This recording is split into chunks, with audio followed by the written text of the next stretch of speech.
नमस्कार दोस्तों, कैसे हैं आप लोग। मेरा नाम है हर्षित द्विवेदी और मैं आपको स्वागत करता हूं अपनी इस वीडियो में। 29 सितंबर 2020 के एडिटोरियल आर्टिकल्स को आज डिस्कस करेंगे। पहला आर्टिकल हमारे सामने है, imperative after India September virus peak. अभी देखिए यहाँ पे दोस्तों जो फिगर्स दे रखे हैं थोड़े से मेरे को अनरियलिस्टिक तो नहीं बोलूँगा, क्योंकि काफ़ी बड़े लोगों ने लिखा है इस आर्टिकल को जो कि मेडिकल फ्रेटर्निटी में काफ़ी ऊंचे लेवल पे हैं। तो अनरियलिस्टिक बोलना तो सही नहीं है, बट यही होप किया जा सकता है कि ये जो बोल रहे हैं वो सच ना हो। तो एक या दो इंपॉर्टेंट फिगर्स दिए गए हैं, बस हम लोग देख लेंगे, सुन लेंगे, लेकिन इनके फिगर्स को कहीं पे भी नोट डाउन मत करिएगा। बहुत ही कंट्रोवर्शियल हो सकते हैं ये जो फिगर्स इस आर्टिकल में दे रखे हैं। नेक्स्ट आर्टिकल जो आज हम डिस्कस करेंगे वो है, a soldier, diplomat, politician and mentor. Jaswant Singh ji की जो लाइफ है उसमें जो इनके मोस्ट इंपॉर्टेंट अचीवमेंट्स हैं, एक या दो, जिसमें इन्होंने यूनाइटेड स्टेट्स के रिप्रेजेंटेटिव्स के साथ कुछ बातचीत करी थी जब इंडिया ने अपना न्यूक्लियर टेस्ट किया था उसके आफ्टरमाथ में, और चाइना के कुछ रिप्रेजेंटेटिव्स के साथ जो बातचीत करी थी उसके बारे में कुछ बातें कही गई हैं, तो इन्हें देखेंगे।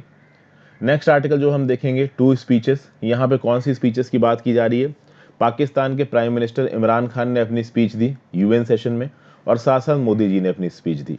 अभी मोदी जी की स्पीच जो थी वो अलग थी, पाकिस्तान की जो स्पीच थी वो अलग थी। पाकिस्तान की स्पीच एज यूजुअल पाकिस्तान के इंटरनल मैटर से रिलेटेड नहीं होती, वो इंडिया में कश्मीर को लेके, सिटीजनशिप अमेंडमेंट एक्ट को लेके, आर्टिकल 370 को लेके, इन सब चीज़ों में घुसी रहती है। तो कितनी बार भी ये बात कह ली जाए कि शिमला एग्रीमेंट में साफ साफ बोला गया है कि कश्मीर का मुद्दा एक बायलैटरल मुद्दा है, लेकिन पाकिस्तान हर इंटरनेशनल फोरम में इस मुद्दे को उठाने की कोशिश करता है। तो कुछ पॉइंट्स बताए गए इस आर्टिकल में, इसको देखेंगे। इसके बाद मेकिंग अमेंड्स। देखिए, श्रीलंका में अभी रिसेंटली जो श्रीलंका के प्राइम मिनिस्टर राजापक्सा साहब और हमारे मोदी जी के बीच में बातचीत हुई है। यहाँ पे मोदी जी ने राजापक्सा जी से बोला कि ठीक है, आपके यहाँ पे जो तमिल माइनॉरिटी है उनको पावर डेवोल्यूशन करिए, जो 13th अमेंडमेंट है आपके संविधान का उसको पूरी तरीके से मानिए। 13वां amendment of the Sri Lanka, 19th amendment, और जो प्रपोज 20th अमेंडमेंट है, इसके बारे में पिछले 2-3 दिन के एडिटोरियल्स और करंट अफेयर्स में मैं लगातार बात कर रहा हूं, तो आप लगातार चीजें देखिए तो आपको पता चलेंगी।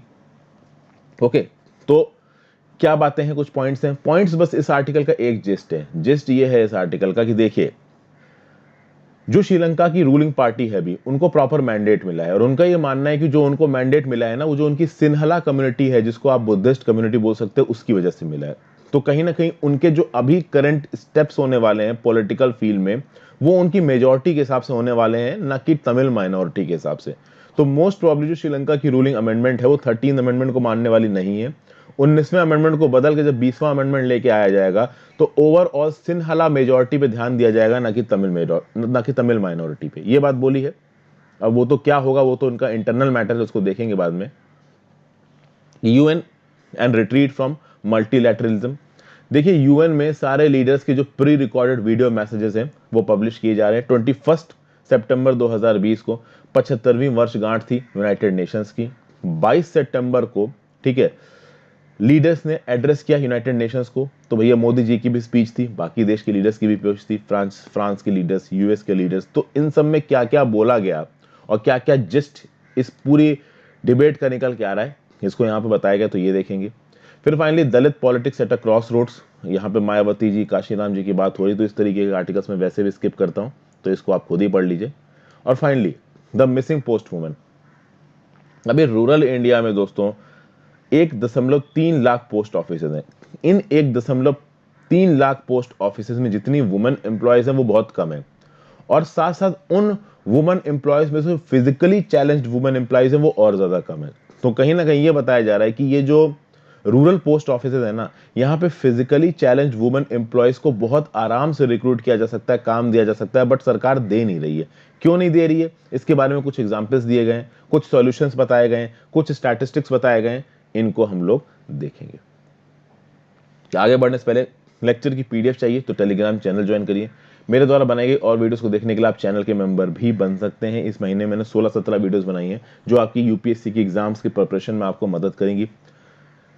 मेरे आप इंस्टाग्राम को भी फॉलो कर सकते हैं, वहां पे आप अपने जेन्युइन क्वेरीज को पूछ सकते हैं, साथ साथ टेलीग्राम ग्रुप तो ज्वाइन कर ही लीजिए। चलिए शुरू करते हैं। Imperatives after India September virus peak. After having peaked in the middle of this month, कोविड-19 infections could continue till March before turning endemic. यहां पे आपको पहले तो एक शब्द का मतलब समझना पड़ेगा, एंडेमिक।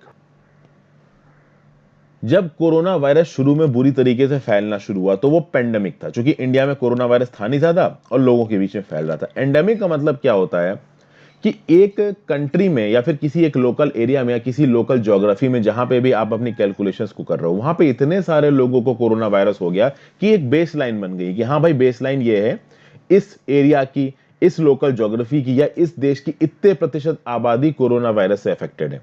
और अगर कोई एक्सटर्नल फैक्टर नहीं आता है तो उतने प्रतिशत आबादी ही कोरोना वायरस से अफेक्टेड रहेगी। इस चीज को बोला जाता है बीइंग एंडेमिक। अभी यहां पे शुरुआत की जाए तो देखिए, जो कोविड 19 का जो एपिडेमिक कर्व है इंडिया में, ऐसा लग रहा है कि थोड़ा डाउनवर्ड ट्रेंड पे है। पिछले कुछ हफ्तों से देखा जाए, यहाँ पे कुछ स्टैटिस्टिक्स दिए गए हैं। 5 सितंबर से लेकर 11 सितंबर वाले वीक में टोटल 6,37,000 केसेस थे। 12 सितंबर से 18 सितंबर वाले वीक में 6,48,000 केसेस थे। अभी 5 सितंबर से 11 सितंबर से पहले वाले वीक में चले जाएं तो अगस्त 29 से 4 सितंबर वाले वीक में 5,58,000 केसेस, 5,59,000 मान लीजिए। और ये जो 12 से 18 सितंबर वाला जो वीक था, इससे जो अगला वीक है 19 सितंबर से 25 सितंबर वाले वीक में 5,96,096 केसेस। बात यह है कि ऐसा समझ में आ रहा है कि जो 5 से 11 सितंबर वाला वीक था और 12 से 18 सितंबर वाला वीक था, यहां पे कोरोना वायरस के केसेस पीक हुए हैं। पीक मतलब मैक्सिमम है, ठीक है। और उसके बाद आपकी कोरोना वायरस के केसेस गिरने शुरू हो गए, ऐसा हमको देख के लग रहा है। ओके, तो प्री पीक पीरियड में लगभग 79,857 केसेस थे डेली, और पीक वीक्स में जो मीन डेली केसेस निकल के आ रहे थे वो थे 91,801। ओके, ये अभी के लिए जो हमारे सामने डाटा है वो हमें दिख रहा है। कितना सही है ये डाटा, कितना गलत है, इसके बारे में अभी हम लोग बात करते हैं। बात दोस्तों ये है कि ये जो अभी रिसेंटली जिसके 2 हफ्तों में केसेस पीक हुए, उसके बाद वाले हफ्ते में जो पीक है केसेस का वो कम होना नजर आ रहा है। तो यहां पे ऑथर बोल रहा है कि टेस्टिंग भी कम हो रही है। तो वो जो केसेस पीक हुए थे उसके बाद थोड़ा नीचे आते नजर आ रहे हैं, उसका एक रीजन ये भी हो सकता है कि टेस्टिंग भी उस टाइम पीरियड में थोड़ी कम हुई है। तो इसको बिल्कुल सही मत समझिए कि हाँ भाई केसेस आपके कम हो रहे हैं। अब यहां पे बात हो रही है लैब टेस्ट की और हर्ड इम्यूनिटी की। एक सेरो सर्वे करवाया था, और सेरो सर्वे नाम का शब्द अब आपको पता चल जाना चाहिए, मैंने कल भी एक्सप्लेन किया था। सेरो सर्वे होता है कि एक लोकल ज्योग्राफी में, जैसे मान लीजिए कि मुंबई का धारावी स्लम, अभी मुंबई के धारावी स्लम में अगर सेरो सर्वे करवाया जाएगा तो मुंबई के धारावी स्लम की एक बहुत बड़ी आबादी का ब्लड सैंपल लिया जाएगा और उस ब्लड सैंपल में एंटीबॉडीज चेक की जाएंगी कोरोना की, ठीक है ना। और इससे यह पता चल जाएगा कि धारावी स्लम में जितने भी लोग हैं उसमें कितने की खून में एंटीबॉडीज मिली है। तो जितनों के खून में एंटीबॉडीज मिले होगी, कहीं ना कहीं वो कोरोना से टच में आए होंगे, ज्यादा आए होंगे, कम आए होंगे, पर टच में आए होंगे। तो एक सेरो सर्वे कन्वर्ट कराया था Indian council of medical research ने मई जून में, जिसके रिजल्ट आए हैं सितंबर में। इससे कुछ सरप्राइज निकल के आए हैं। सरप्राइज ये है कि ये जो आपका reverse transcription polymerase chain reaction test है, आरटीपीसीआर टेस्ट है, इससे जो नंबर ऑफ इंफेक्शंस हमारे सामने निकल के आ रहे हैं, they are small fraction of the total burden in the community that remains undetected.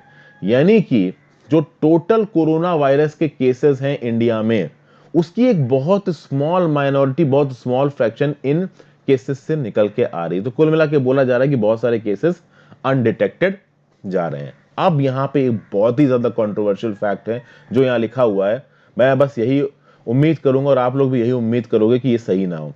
For every laboratory diagnosed infection there are 80 to 100 undocument infection. यानी एक कोरोना वायरस पेशेंट अगर लेबोरेटरी टेस्ट से निकल के बाहर आता है, इसका मतलब यह है कि इस एक पेशेंट के बदले 80 से 100 इंफेक्शंस बाहर घूम रहे हैं जो कि अनडिटेक्टेड है। अब अगर इस चीज को आप सच मान लेते हो तो जो इंडिया का टोटल बर्डन ऑफ इंफेक्शन है कोरोना वायरस का, वो पहुंच जाता है 48 से 60 crore.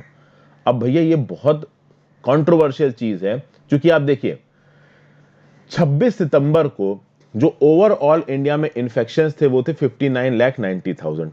Okay, almost 9,419 short of 6 million, अब तो शायद 6 मिलियन क्रॉस कर गए होंगे। और जो Indian council of medical research ने ये जो सेरो सर्वे करवाया है, इसके हिसाब से करेक्शन फैक्टर आता है 80 से 100 का। 80 से 100 का क्यों? क्योंकि मैंने आपको बताया कि Indian council of medical research के सेरो सर्वे के हिसाब से अगर एक लेबोरेटरी डायग्नोस्ड इंफेक्शन है तो उसके बदले में 80 से 100 अनडॉक्यूमेंटेड इंफेक्शन है।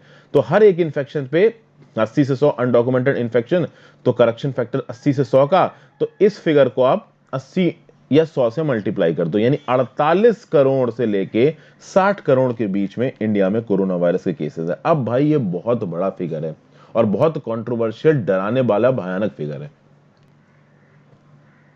इस तरीके के फिगर्स को आप कभी भी अपने आंसर्स में कोट नहीं कर सकते, इसलिए इसके आगे जो आर्टिकल में फिगर्स दे रहे हैं जो ऑथर, वो मैं आपके साथ इसलिए नहीं डिस्कस कर रहा हूं क्योंकि बहुत ही डिप्रेसिंग से फिगर है और आप कहीं पे भी गलती से भी इनको कोट मत करिएगा। जैसे फॉर एग्जाम्पल ऑथर ये बोल रहे हैं कि हमारे देश की जो 138 करोड़ की आबादी है, इसमें हर्ड इम्यूनिटी की रेंज कितनी निकल के आएगी, लगभग 45 से 43% के बीच में। यानी कि जब हमारी आबादी का 35 टू 43% आदमी इन्फेक्ट हो जाएगा तब हर्ड इम्यूनिटी शुरुआत होगी। हर्ड इम्यूनिटी मतलब एक ऐसा कंसेप्ट कि हाँ भाई, अगर पॉपुलेशन के, किसी भी जगह के पॉपुलेशन के कुछ परसेंट लोगों को कोरोना वायरस हो जाता है तो उसके बाद जो कोरोना वायरस का फैलाव होगा वो नहीं होगा, कहीं ना कहीं एक नेचुरल इम्यूनिटी लोगों की ब्लड लाइन में निकल आएगी, तो आगे जो बच्चे पैदा होंगे इन लोगों के, वो भी कोरोना वायरस से इम्यून होंगे। बट बात यह है कि इंडिया में हर्ड इम्यूनिटी की बात की जाए तो पीक पे जब इन्फेक्शंस पहुंचेंगे तब तक ऑलरेडी 30% लोग इन्फेक्ट कर चुके होंगे। अगर आप हर्ड कम्युनिटी के टर्म्स में बात कर रहे हो और हर्ड इम्यूनिटी को 35 टू 43% बोला जाए, हालांकि बहुत सारी सर्वे ने हर्ड इम्यूनिटी को 66 से 70% पे बोला, अभी वो भी समझाता हूं आपको। तो देखिए, अगर पीक इन्फेक्शंस, पीक होने का मतलब है कि इन्फेक्शंस किस लिमिट तक हाइट पे जाएंगे, किस लिमिट तक ऊपर जाएंगे और फिर वहां से नीचे गिरना शुरू होंगे। तो इंडिया में अगर आप हर्ड इम्यूनिटी के टर्म्स में बात कर रहे हो तो जब 30% ऑफ द आबादी इंडिया की कोरोना वायरस से इन्फेक्ट हो जाएगी, अब 138 करोड़ लोग हैं इंडिया में, अभी 30% ऑफ 138 करोड़ लोग कितना होते हैं आप बहुत आराम से कैलकुलेट कर सकते हो।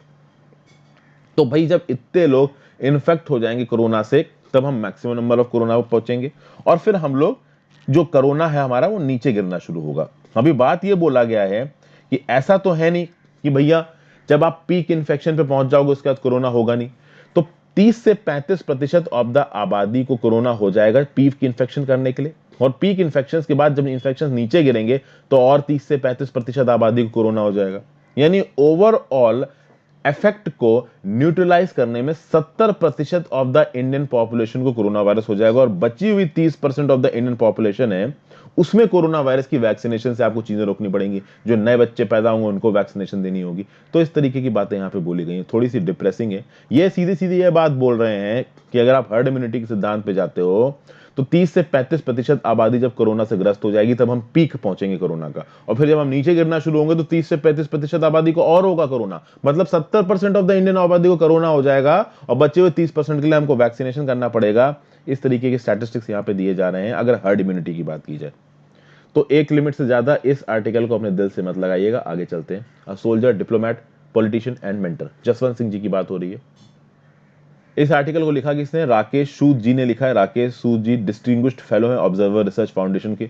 बहुत लंबे समय के साथ ये मिनिस्ट्री ऑफ एक्सटर्नल अफेयर्स के साथ भी एसोसिएटेड थे, तो जसवंत सिंह जी के अंदर इन्होंने काम किया होगा तो इनको पता होगा। तो उन्होंने बताया कि पहली बार जसवंत सिंह जी से कब मिले, जब इंडिया ने न्यूक्लियर टेस्ट कर लिए 11 मई को, 13 मई को 1998 में।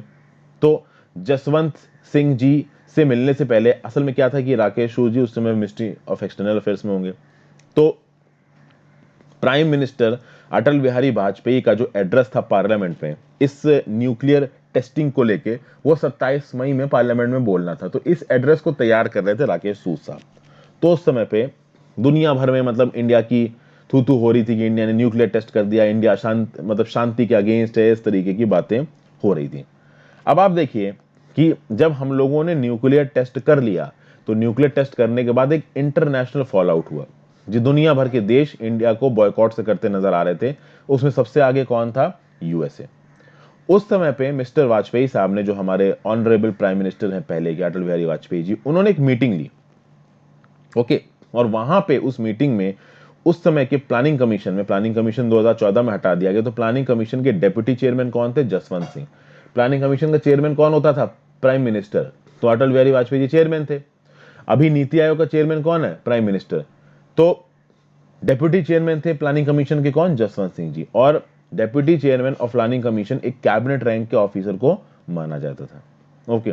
अब आप देखो, वाजपेयी जी का काफी ट्रस्ट था जसवंत सिंह जी के अंदर। आप समझोगे कि जब यूनाइटेड स्टेट्स के साथ डायलॉग शुरू किया गया। जब हम लोगों ने न्यूक्लियर टेस्ट कर लिया, उसके बाद जब यूनाइटेड स्टेट्स के साथ डायलॉग शुरू हुआ कि चलो भाई रिलेशंस को नॉर्मलाइज करते हैं, तो उन डायलॉग्स में डिप्लॉय किसको किया गया? मिस्टर जसवंत सिंह साहब को। जसवंत सिंह साहब को यूएस भेजा गया क्लिंटन एडमिनिस्ट्रेशन के साथ बात करने के लिए, क्योंकि क्लिंटन एडमिनिस्ट्रेशन बहुत aggressively United nation security council में एक रेजोल्यूशन को पास कराने की कोशिश कर रहा था इंडिया के अगेंस्ट।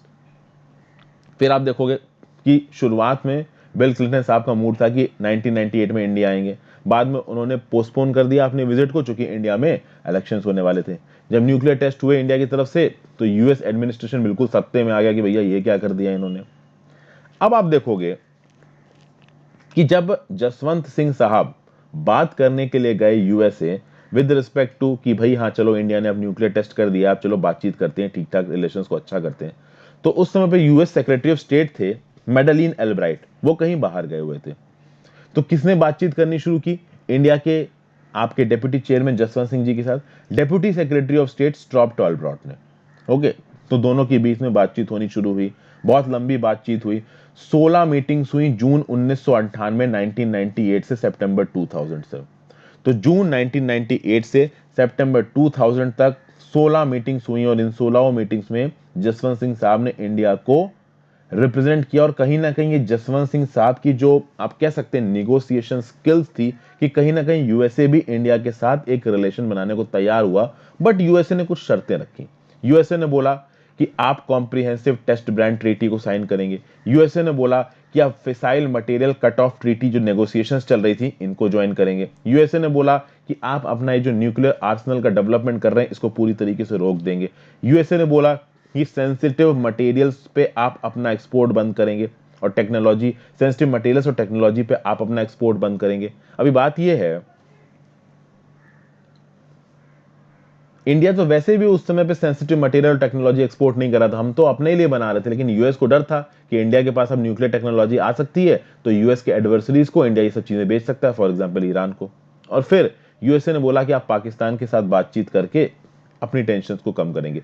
तो इंडिया बहुत सारी चीजों पे एग्री हो गया, जैसे कि इंडिया ने बोला कि ठीक है हम एक्सपोर्ट नहीं करेंगे, पाकिस्तान के साथ हम लोग बातचीत करेंगे, ठीक है। बहुत सारी चीजों पे इंडिया एग्री नहीं हुआ।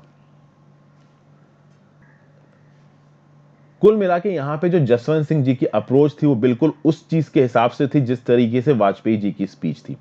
वाजपेयी जी की जो स्पीच थी पार्लियामेंट ने, वाजपेयी जी ने न्यूक्लियर पॉलिसी पेपर जो टेबल किया था पार्लियामेंट में, उसके प्रोविजंस के हिसाब से जसवंत सिंह जी अपनी एक्टिविटीज को कर रहे थे इंटरनेशनल फोरम में। और जसवंत सिंह जी की यहाँ तारीफ कर रहे हैं राकेश सूद साहब, इनकी जो निगोसिएशन स्किल्स थी बड़ी जबरदस्त थी, ठीक है। मतलब इस तरीके की निगोसिएशन स्किल्स को लेके आ पाना काफी मुश्किल, और आप समझ सकते हो दोस्तों, एक ऐसा समय जब पूरी दुनिया इंडिया के अगेंस्ट हो रही है, इंडिया ने न्यूक्लियर टेस्ट किए हैं, उस समय पे पूरी दुनिया के साथ बातचीत करके उनको कन्विंस करना कि आप हमारे दोस्त बने रहो, ये सच में एक बहुत बड़ा टास्क है। फिर एक और ऐसा इवेंट है जो कि मनीला फिलीपींस में हुआ था जुलाई 1998 में। Association for south east Asians के रीजनल फोरम की मीटिंग चल रही थी, और वहां पे जो चाइना के फॉरेन मिनिस्टर थे टांग जिजुआन, वो इंडिया के ऊपर इल्जाम लगा रहे थे प्रोवोकेटिव एक्शंस के लिए। उस समय पे भी जो जसवंत साहब जी की हैंडलिंग थी इन इश्यूज में वो बड़ी जबरदस्त थी। तो कहीं ना कहीं जसवंत सिंह जी, जिन्होंने मतलब जिनकी जो हैंडलिंग रही है आप हमारे इंटरनेशनल इश्यूज को लेके बहुत अच्छी रही है, इनको याद किया जा रहा है क्योंकि रिसेंटली इनकी मृत्यु हो गई है। ये जो आर्टिकल है making amends giving Sri Lanka's majoritarian turn appeals to address Tamil aspirations में बी इनफेक्चुअल।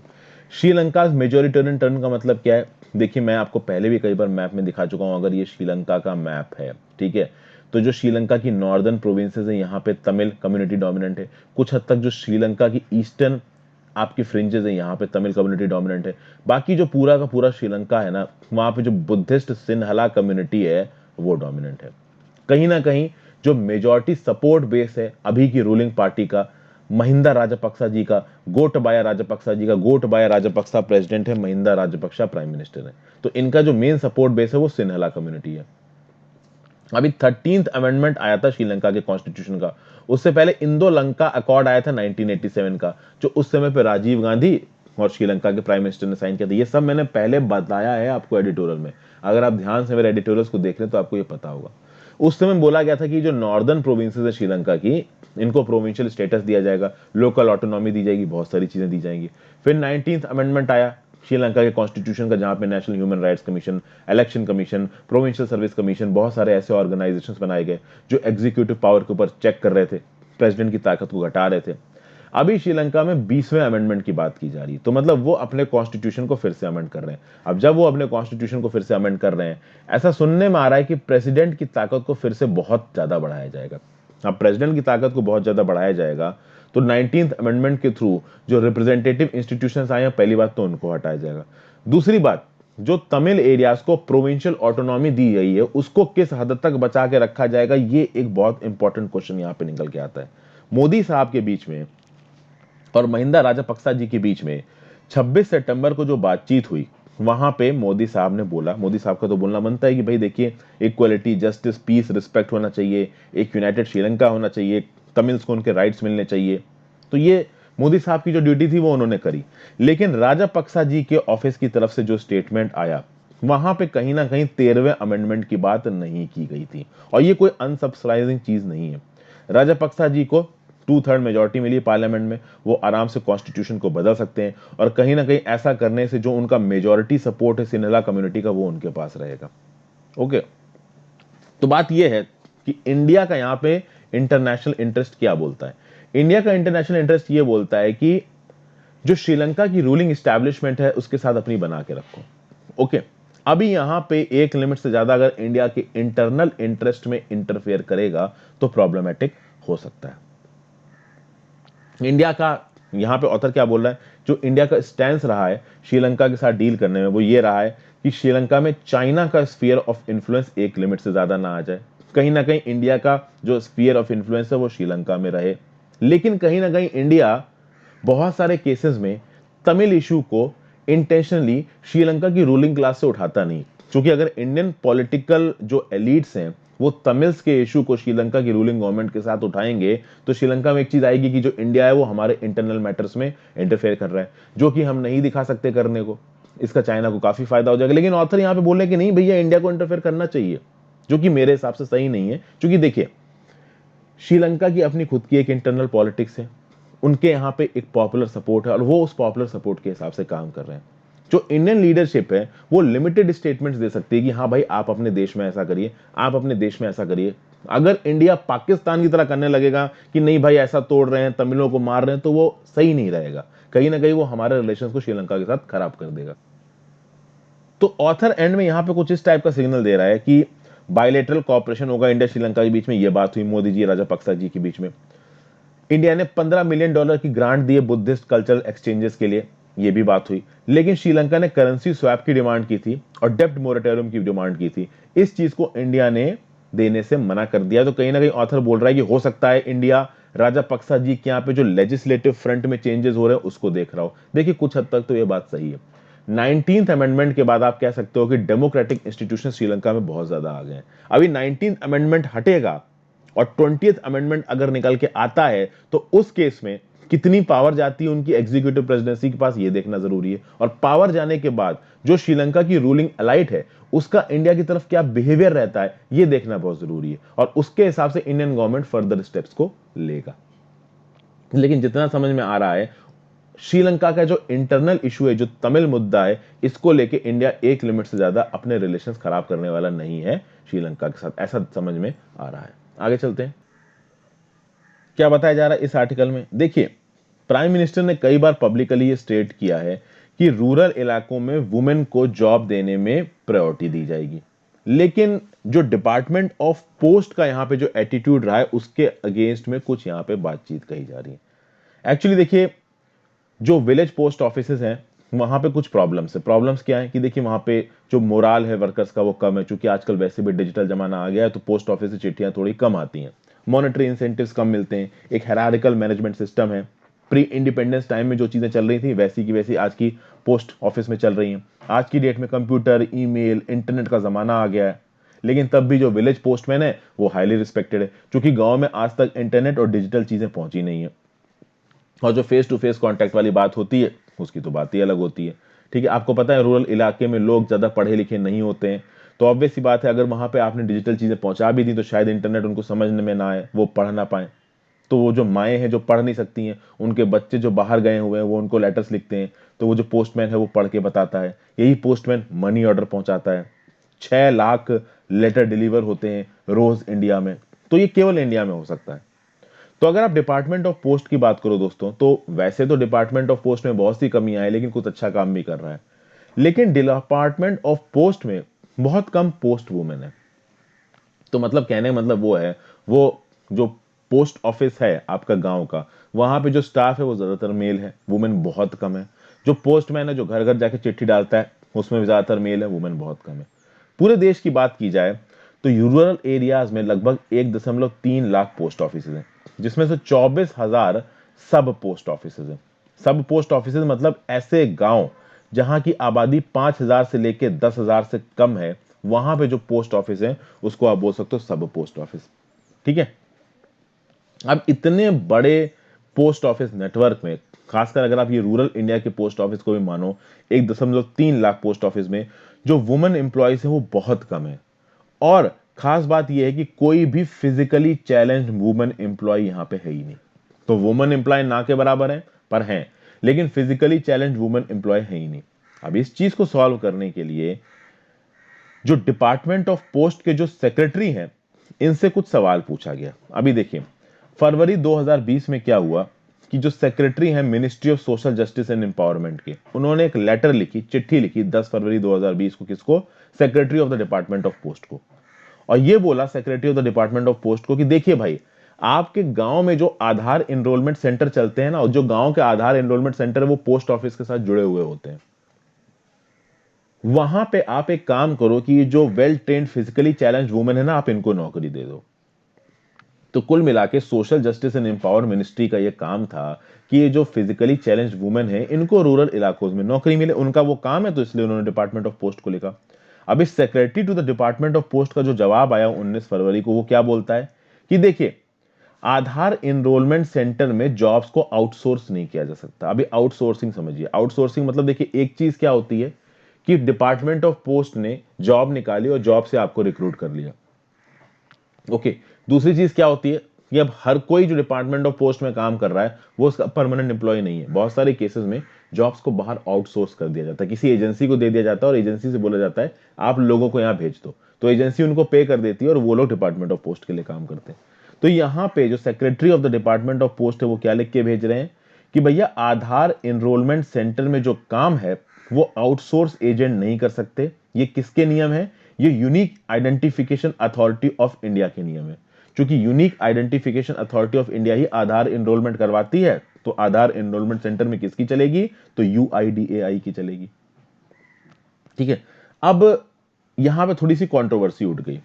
कंट्रोवर्सी में एक चीज निकल के आई है, 21 मई 2020 में क्या हुआ कि ये secretary of department of post, जिन्होंने ये बोला था कि आधार एनरोलमेंट सेंटर में जॉब्स को आउटसोर्स नहीं किया जा सकता, फिजिकली चैलेंज्ड पोस्ट वुमेन को काम नहीं दिया जा सकता, तो यूआईडीएआई ने एक नोटिफिकेशन भेजा secretary to the department of post को कि देखिए, हमको कोई प्रॉब्लम नहीं है अगर आप किसी दिव्यांग को हायर करते हो अपने काम में।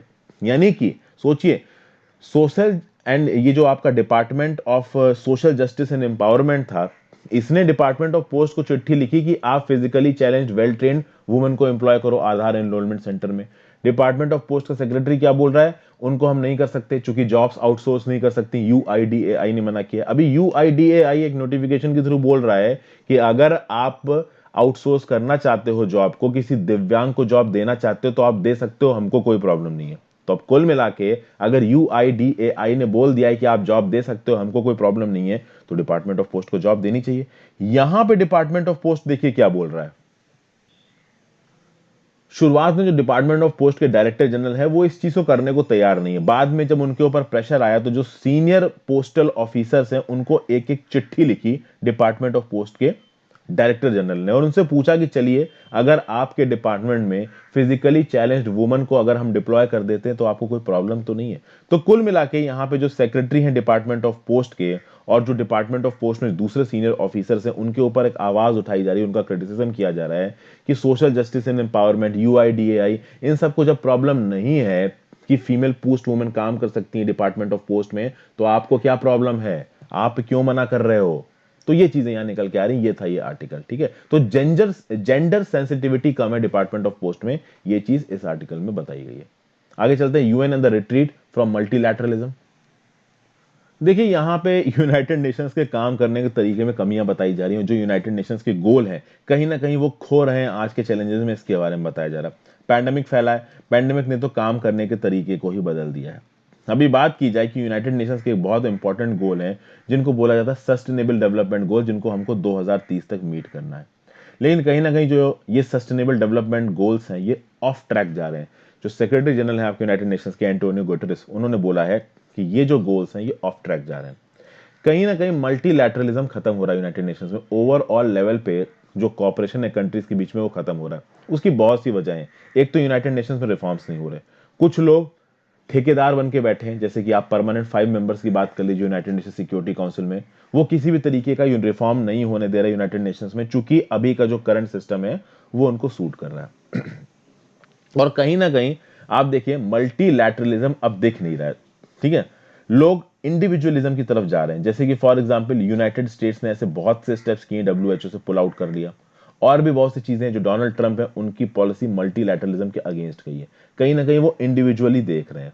और ये जो मल्टीलैटरलिज्म के अगेंस्ट जाने वाली बात है ये केवल यूएस की तरफ से नहीं आ रही है, और भी देशों की तरफ से आ रही है। जैसे कि ब्रेक्सिट, अभी ब्रेक्सिट में क्या हुआ, यूरोपियन यूनियन को इंग्लैंड ने छोड़ दिया। इंग्लैंड ने बोला कि यूरोपियन यूनियन में जो हमारे कमिटमेंट्स हैं इनको फॉलो करने की वजह से हमको काफी नुकसान हो रहा है, तो हम यूरोपियन यूनियन छोड़ रहे हैं। तो भाई मल्टीलैटरलिज्म से पीछे की तरफ उठ रही है दुनिया, ऐसा बोला जा रहा है। ओके, इस चीज को यहां पे पॉइंट आउट किया जा रहा है।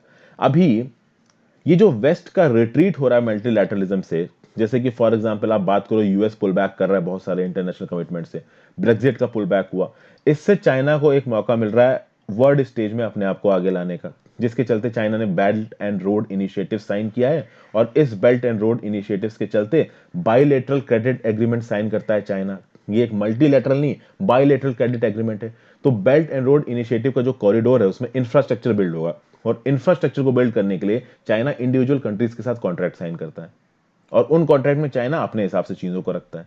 कहीं ना कहीं मल्टीलेटरलिज्म को हटाने से और भी बहुत से नुकसान हुए, जैसे कि जो वेस्टर्न कंट्रीज है, खासकर जो यूरोपियन कंट्रीज है, उसके रशिया के साथ रिलेशन अच्छे नहीं है, यूएस के रशिया के साथ रिलेशन अच्छे नहीं है, जिसके चलते मजबूरन रशिया को किसकी तरफ होना पड़ा, चाइना की तरफ होना पड़ा।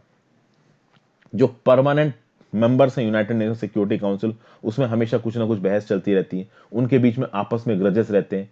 तो कोई एक इंपॉर्टेंट इशू पे कोई चीज लेके भी आना चाहे तो दूसरा मेंबर उसको वीटो कर देगा। तो इस तरीके की चीजें यहां चलती ही रहती हैं।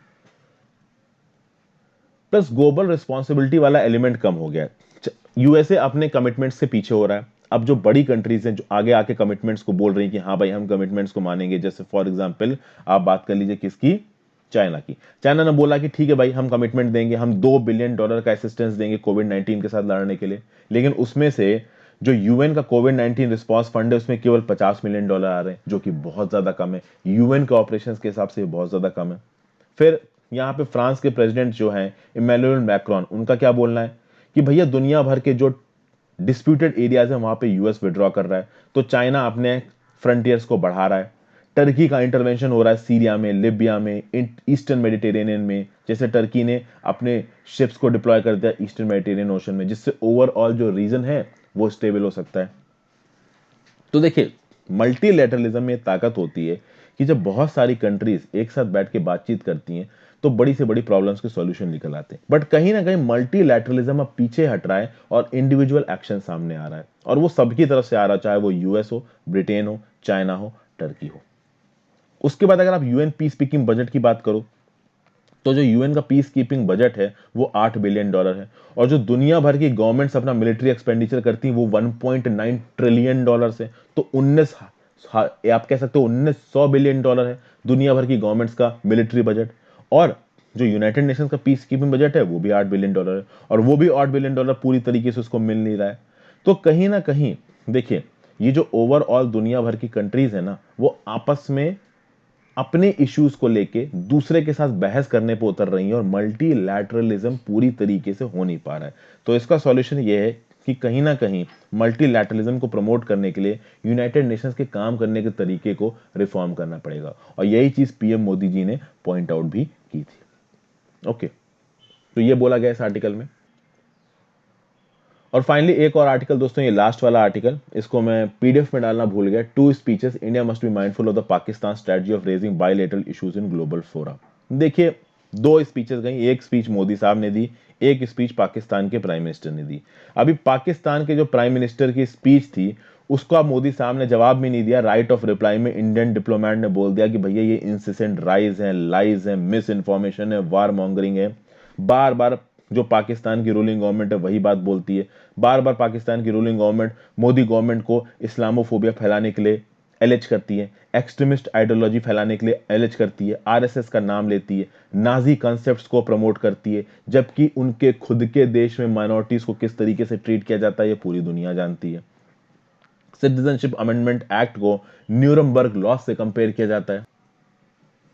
न्यूरमबर्ग ट्रायल्स क्या थे? ये सीरीज ऑफ मिलिट्री ट्रायल्स बनाए गए थे वर्ल्ड वॉर 2 के खत्म होने के बाद अलाइड फोर्सेस के द्वारा। तो कुल मिला के जो सिटीजनशिप अमेंडमेंट एक्ट है इसको गलत तरीके से प्रोटेक्ट करता है पाकिस्तान पूरी दुनिया भर में। ठीक है, आसाम के डिटेंशन कैंप्स की बात करता है और उनको नाजी जर्मनी के कंसेंट्रेशन कैंप से कंपेयर करता है। आर्टिकल 370 को लेके आता है, जम्मू एंड कश्मीर में जेनोसाइड की बात करता है, जबकि उनके देश में क्या क्या बेकार और वाहियात हरकतें हो रही हैं उनको कोई बताते नहीं है।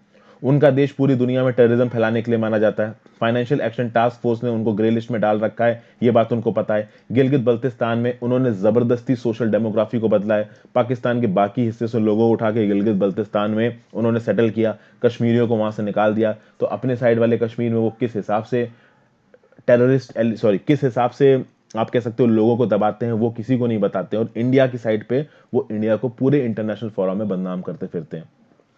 तो जो इंडिया की रूलिंग स्टैब्लिशमेंट है, जो हमारे प्रधानमंत्री जी के लेवल के जो लोग हैं, वो तो बात ही नहीं करते प्राइम मिनिस्टर से, क्योंकि उनको पता है कि ये जो पाकिस्तान के प्राइम मिनिस्टर हैं फालतू चिल्ला रहे हैं तो इनको जवाब देने का कोई मतलब है ही नहीं। तो जो हमारे बाकी ऑफिशियल्स है यूएन में, वो पाकिस्तान के प्राइम मिनिस्टर की इन बातों का जवाब देते, क्योंकि इंडिया को पता है कि यूनाइटेड नेशंस में जब भी इस तरीके का कोई इंटरनेशनल फोरम होगा पाकिस्तान एक ही बात करेगा, और वो है इंडिया की और कश्मीर की, क्योंकि उसके पास कुछ और बात करने के लिए है नहीं। उनकी इंटरनल पॉलिटिक्स बर्बाद है, उनकी इंटरनल इकोनॉमी बर्बाद है, कोविड-19 से उनके लोग मर रहे हैं, उससे उनको कोई मतलब नहीं है। उनका बस एक सेटअप है, इंडिया के अगेंस्ट बोलो। तो ये था दोस्तों आज का analysis. Thank you for watching, have a great day.